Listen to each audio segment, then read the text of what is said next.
Hey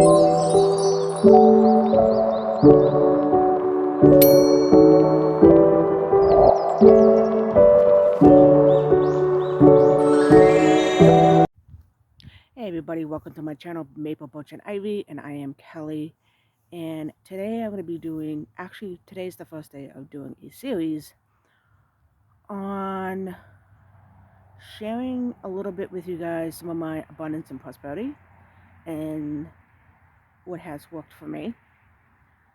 So I am starting with the biggest one. This is something I've been wanting to, this series is what I wanted to do for a while. And this particular one that I've been wanting to do for quite some time that I'm about ready to share, which people don't really talk about. And it is about selling a house. Not buying a house, selling the house. So if some of you guys who are new and who has not gone back, have not been able to gone back some of my past, my husband and I, we have been married for 21 and a half years now. So this August will be 22. The first 20 years has been in the military. My husband was the one that wore the uniform. He served. And we've been bouncing around. And we had a cat that we adopted at his first duty station. And she been with us, up until, I believe it was 2016. I think it's fall of 2016 when she passed. We got her in 2002. She was 4 years old. She lived to be about 18. Probably going, what's this got to do with this cow? So we were renting for a while, and we were being stationed in the middle of nowhere in Oregon because my husband was going into his second duty station as a recruiter, but this would have been our fourth, the fourth duty station, but it was his second duty station as a recruiter. He was taking over a small office. We looked in. Rent was pretty affordable. A lot of them did not accept pets. If they did, the rent was a tad bit higher, but the pet rent was a little higher than what we were used to when we were living in Richmond. Richmond was anywhere from 10 to 25. The place in Oregon, not Portland, we were nowhere near Portland. We were closer to the state of California, just to give you a geographical idea. The pet rent was like $35 to $40. So we decided to bite the bullet and buy a house. We knew our credit was good. I did not do a spell to really, to buy a house. I knew we were fine. So we bought a house because of our cat. We did not want to pay a stupid amount for pet rent. We were fine for 20, but anything higher than that was kind of maybe 25. Anything higher than that was just ridiculous. I'm sorry. So we bought a house. It was affordable. And it was time for us to buy a house. To sell the house. And I was trying to, now I've done prosperity and abundance since my first spell that I did. So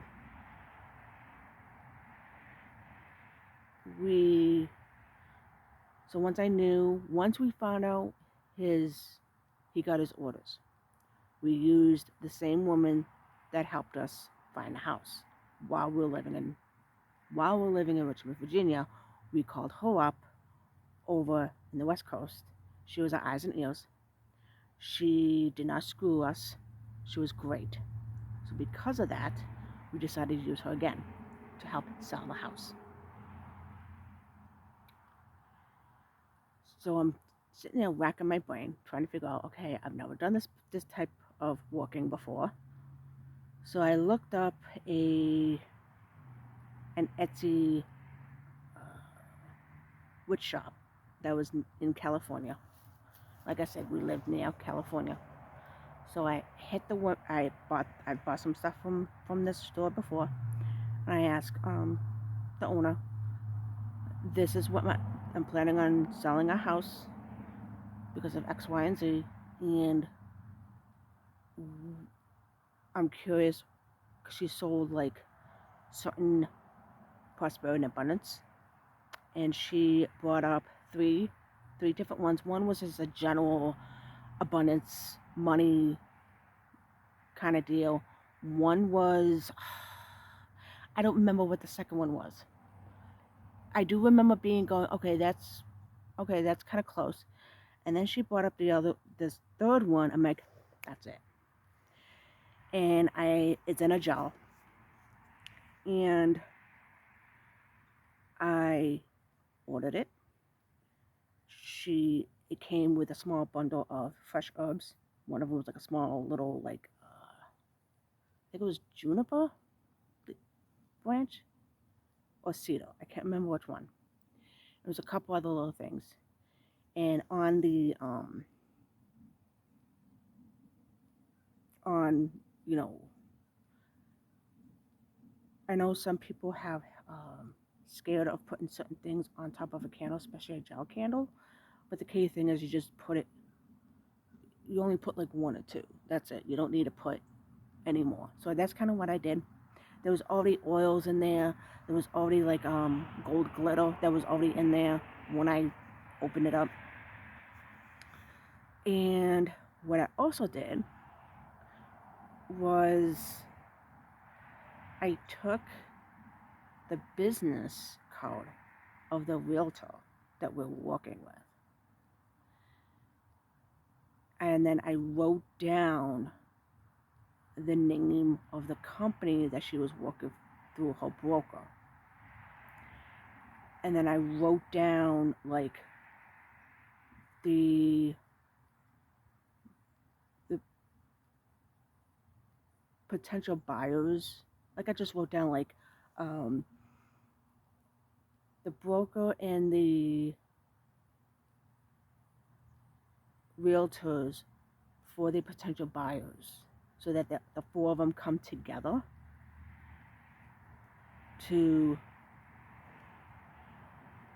the potential buyer who is the best potential buyer for us for the house to come through, and everything works well.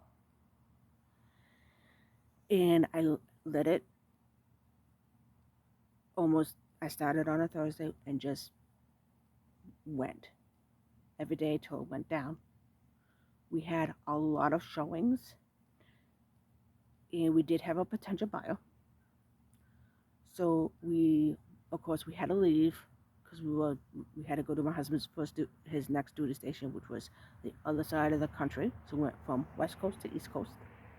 At the same time, we were in the middle of buying a house in Connecticut.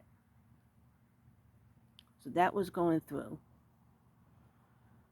So we bought the house in Connecticut. The following month, I think we were paying, I think the first month we were paying both. But soon the young couple were gonna sign. So what happened was, during the time when we got the offer, it was right at the cusp of Mercury retrograde. So you know what Mercury retrograde is. So I just went, okay, just block it out. And right around shortly after New Year's, I get a phone call from my realtor out in the West Coast. And she's like, she says it was something like 72 hours, something like it was almost like a week before. It was getting so close for them to like sign it. And she says they had to back out. I said, okay. And she goes, it's nobody's fault.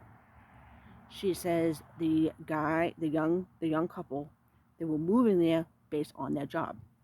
Well, the company that the young couple, the husband, was moving them, messed up and said, oh, you're moving more north. So they were moving, I don't know, Portland, Washington State, I don't know, something like that. She says the young couple were really upset because they really liked the house. And I said, okay, so what's next? She's like, well, the house is still yours. So we had 2 mortgages. I'm like, okay. 1 week later, my realtor calls and she goes, I've been doing this for 35 years. She says, I've never seen this before. I go, what? She says, you have 2 offers. Okay. First offer was a couple that was going to help their daughter. There was a college there. So they were going to buy the house so she could live there with 2 other roommates. Okay. The other one was a single mom whose kid was going into high school, who was living in town. So my husband and I decided, and I said, okay. She says, both are happy. No, both went a little higher.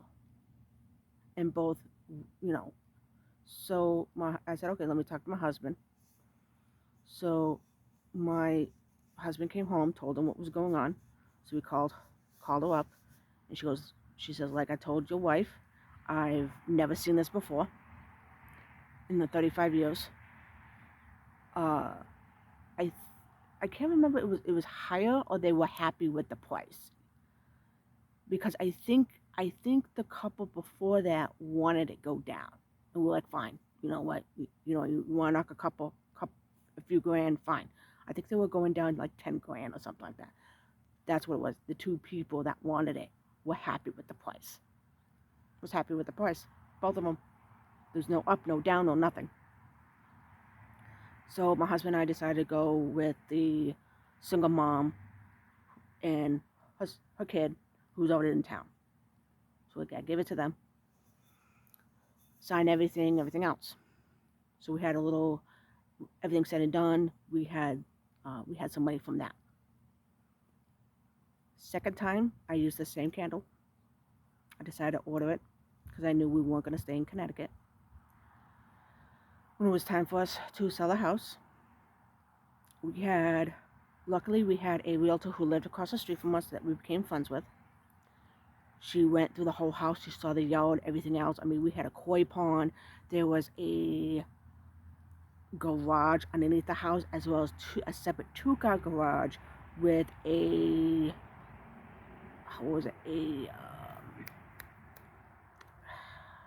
what do you call it? Oh my God. A car lift in the garage. So we knew, we weren't going to have a problem selling the house. Dead end street. She even said it. She's like, especially when she saw the whole house, and then she saw the yard. She went, you guys are not going to have a problem selling this house. We had a lot of showings, and she closed, said what day to close it, and she sounded really happy. We had 5 offers with the second house in Connecticut when we decided to sell it. And one, we were like, oh heck no. She went through this one that was like, she even said it too. She's like, this, you could tell the tone in her voice. She was like, she didn't say no, but the tone was like, she knew we weren't going to go for this. The person was actually another realtor and wanted it to go down a decent amount but so we already knew what this person was going to do. We're like, no. She went, yeah. Fourth one was a young couple who wanted to move back to the town. They had a little kid. Okay. Um, wanted the was willing to do the same price, so we weren't gonna get any money. Okay. She says, actually, let me backtrack. Like I think a week before that, we had three offers. At the when she did the cutoff date, we had two more offers. So we actually went from 3 to 5. The third one was a little higher, so we were gonna get some money. Okay. And then it was a toss up between two, and the we went with the other one because the other two were still part of the three. The third one decided to back out, and we gained two more. Hopefully, you can follow that. So the next two, I don't remember what the second one was. I think the second one was wanted to go a little higher, and we're like, okay. And she goes, the other family that wanted the house was gonna go higher originally. We're like, okay. She says they are going even higher, and she says, and it's cash. If some of you guys have not bought a house or have sold a house, having a buyer to buy it in cash is a very good thing, because that means there is no other middle people. There's no somebody walking through and making, there's no, I forgot the phrase, but like somebody will come in to see if it's really worth the money to pay. And I'm sorry, I can't think of the name of it. So paying it cash, well, they're gonna buy it, and they went high. Well, we got we got a decent chunk extra. Of course, we weren't stupid. We went with the cash. So, um, yeah. So both times we had success, and the name of this candle is called Path to Success for Abundance, Money, and Success in Business. If you stop and think about it, that makes so much sense when you're trying to buy a house or sell a house. It is a success in business. It is a business. It's a business between the people who are living in the house trying to sell the house. You are making a business deal with your realtor. That realtor is also making a business deal with their broker. The people who are buying the house is doing the same thing with their realtor and the realtor's broker. And then all come together and have an agreement. So yeah. So I hope you enjoyed that little story. I hope you enjoy a different part of abundance and prosperity. So pretty much in a nutshell, I mean, I did other stuff like the first time with the place in Oregon. I did this candle with another. I'm trying to figure out what can. I think I did a white candle with it because it was the first time doing it, and then and it still worked out great. The second time I did it, I actually had a prosperity and abundance altar on its own. I and I actually did the main. Um, I did the main thing on my actual altar that was near the prosperity and abundance altar in the house in my craft room in Connecticut. And then once I was done, once I did my walkings, what have on the altar, I transferred it to my money and prosperity altar, and I added a few other things to it on my money and prosperity altar. I also did a rice money bowl at the time and just kind of add some stuff in it, and just kind of moved it around. Everything else. Try to think of what else I did. with it. I've added a Jupiter card as well as a Sun card, um, planet cards for on my money altar because I want expansion, uh, uh, abundance, prosperity, and success, and bringing the sun energies to the house. Trying to think of what else. What else? I'm sure there's a couple other. Oh, one little thing that I did with both houses. Good way to good little trick. Put a, especially if you're gonna be out of the house, do a crock pot meal because people are gonna walk in, they're gonna smell food, and the first thing they're gonna look into is the kitchen. And that's the other thing. The first two rooms they're gonna look at is the living room and the kitchen. So I hope you like that little. I hope you enjoy that. I'll be doing a series on abundance and prosperity. Like I said, what things that have worked for me. Hopefully, you will get some ideas and take something from it with this series. And until then,